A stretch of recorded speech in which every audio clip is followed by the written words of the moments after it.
Magandang hapon mga idol. Dito po kami matutulog sa isla. Ngayon po, nagsasaing na po ang yung lingkod. Ayan po siya. Nagsasaing na po.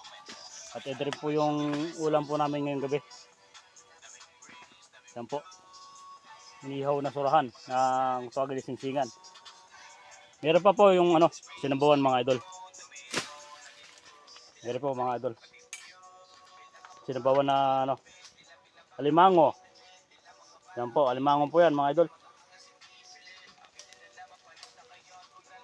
At meron pa kaming iihaw na kwan. Mga shells. Ito mga idol.